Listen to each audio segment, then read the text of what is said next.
بسم اللہ والصلاة والسلام علی رسول اللہ اما بعد۔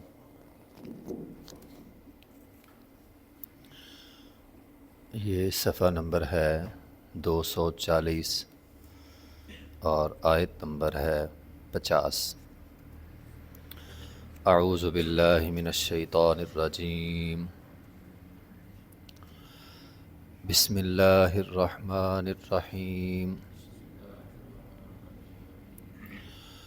قل لا اقول لکم عندی خزائن اللہ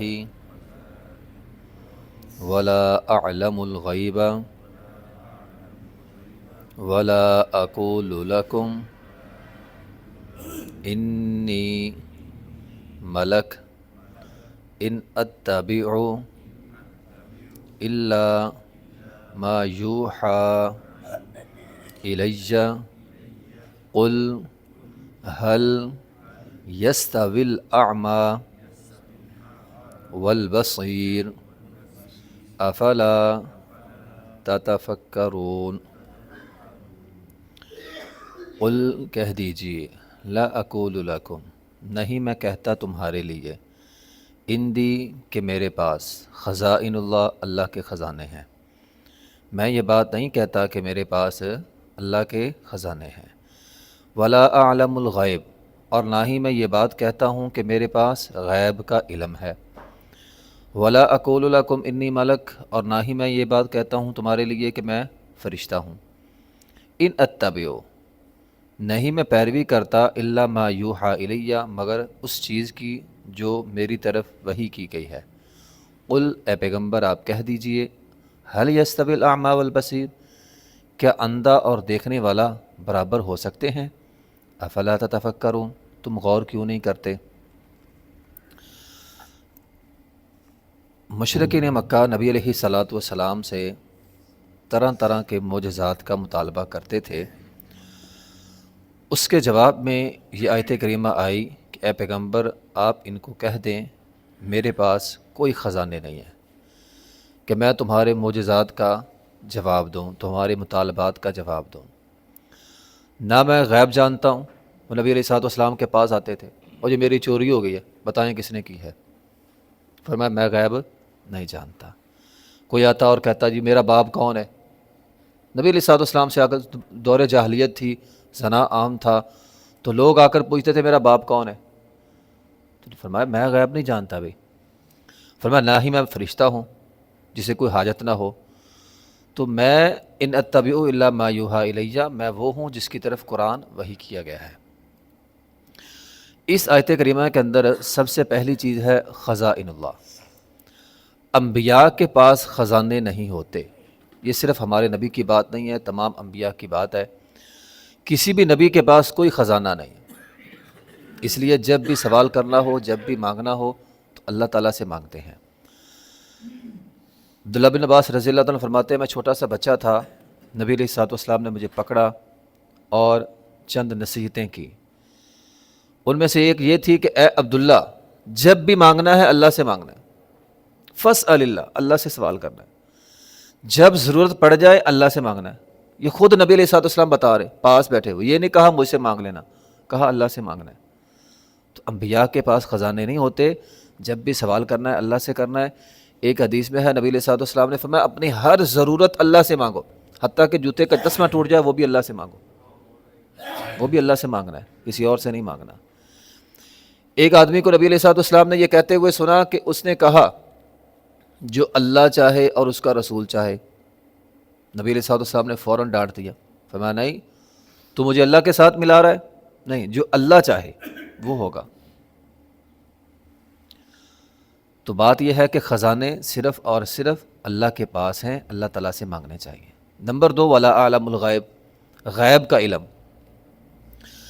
نبی علیہ الصلوۃ والسلام نے جتنی باتیں بتائی ہیں قیامت کے متعلق یا مستقبل کے حالات کے متعلق، وہ دراصل وحی تھی، وہ اللہ نے بتائی تھی۔ ایک بات ہے آپ کو نہیں پتہ، آپ کے لیے غیب ہے، میں آپ کو بتا رہا ہوں، بتانے کے بعد وہ غیب رہی نہیں۔ اب غیب تو وہ ہوتی ہے جو پتہ نہ ہو، اوجھل ہو، اب وہ تو بتا دی گئی ہے۔ اس لیے نبی علیہ الصلوۃ والسلام نے جتنے مستقبل کے واقعات، مستقبل کی خبریں، قیامت کے بارے میں باتیں ہمیں بتائی ہے، وہ اللہ نے بتائی تھی۔ اللہ کی بتائی ہوئی باتیں نبی علیہ الصلوۃ والسلام نے آگے پہنچا دی ہیں، اس لیے اب وہ غیب نہیں ہے۔ تو غیب وہ ہوتا ہے جو نظروں سے بالکل اوجھل ہو۔ اور ویسے بھی نبی علیہ الصلوۃ والسلام کو جنت دکھائی گئی ہے، جہنم دکھائی گئی ہے، برزخی زندگی دکھائی گئی ہے، اس لیے اب وہ غیب نہیں ہے۔ تو جو غیب کی خبریں ہوتی ہیں وہ اللہ کے پاس ہیں صرف اور صرف۔ بندے نے کب مرنا ہے، کب اٹھنا ہے، کب جینا ہے، یہ باتیں ساری کی ساری اللہ تعالیٰ کے پاس ہیں۔ قل لا یعلم، قرآن بھرا پڑا اس بارے میں، قل لا یعلم من فی السماوات والارض الغیب الا اللہ۔ نبی علیہ الصلوۃ والسلام فرمایا کہ وما یشعرون ایان یبعثون، ہم خود نہیں جانتے ہم کب اٹھائے جائیں گے، مجھے نہیں پتہ۔ ایک مقام پہ عائشہ رضی اللہ تعالیٰ فرماتی ہیں جس انسان نے یہ جملہ بولا کہ نبی علیہ الصلوۃ والسلام کل کی خبر جانتے ہیں، وہ سب سے بڑا جھوٹا ہے۔ جو یہ جملہ بولے کہ نبی پاک علیہ الصلوۃ والسلام کل کی خبر جانتے ہیں، وہ سب سے بڑا جھوٹا ہے۔ تو اس لیے غیب کی خبریں، مستقبل کے حالات، مستقبل کی باتیں صرف اور صرف اللہ تعالیٰ جانتے ہیں۔ وَلَا أَقُولُ لَكُمْ إِنِّي مَلَكٌ، نمبر 3 فرمایا میں فرشتہ نہیں ہوں، تمہاری طرح ایک انسان ہوں۔ انہوں نے کہا تھا نا آپ ایسا کریں، سیڑھی لگائیں، آسمان پر چڑھ جائیں، وہاں سے لے کر آئیں کتاب۔ فرمایا میں کوئی فرشتہ تھوڑی ہوں، میں تو انسان ہوں۔ تو آسمان پہ چڑھنا فرشتوں کا کام ہے، میرا کام تو نہیں، میں تو تمہاری طرح کھاتا پیتا ہوں، میں فرشتہ بھی نہیں ہوں۔ آپ کیا ہیں؟ آگے نبی علیہ الصلوۃ والسلام نے اپنا تعارف کروایا، فرمایا ان اتبع الا ما یوحى الی، میں وہ ہوں جس کی طرف وحی کی گئی ہے، یعنی انسان، قل انما انا بشر مثلکم یوحى الی، تمہاری طرح کا ایک انسان، فرق یہ ہے کہ مجھ پر وحی آتی ہے، تم پر وحی نہیں آتی، یہ فرق ہے بس۔ یہ وہ مقام ہے، یہ وہ عظمت ہے، یہ وہ شان ہے جو اللہ تعالیٰ نے انبیاء کو دی ہے کہ ان پر وحی آتی ہے، آسمان سے فرشتہ آتا ہے، اللہ کا پیغام سناتا ہے، یہ ان کا مقام ہے۔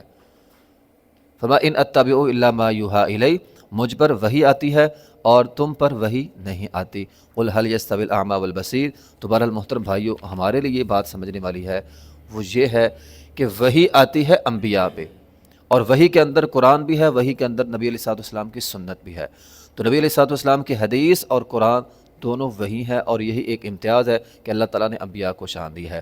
قل هل یستوی الاعمی والبصیر، فرمایا کیا اندھا اور دیکھنے والا برابر ہو سکتا ہے؟ یعنی کافر اور مسلمان برابر نہیں ہو سکتے، جاہل اور عالم برابر نہیں ہو سکتے۔ تو بہرحال اس آیت میں ہمارے لیے جو اسباق ہیں وہ یہ ہے کہ انبیاء کو ان کے اصل مقام سے نہ بڑھاؤ، جو اللہ نے ان کو شان دی ہے، جو مقام دیا ہے وہی رکھیں۔ انبیاء کی شان میں غلو کرنا یہ انسان کو مشرک بنا دیتا ہے، یہ انسان کو گمراہ کر دیتا ہے۔ انبیاء انسان ہے، انبیاء بشر ہیں، انبیاء نور نہیں ہوتے، انبیاء کو اللہ تعالیٰ وحی دیتا ہے، یہ ان کا مقام ہے۔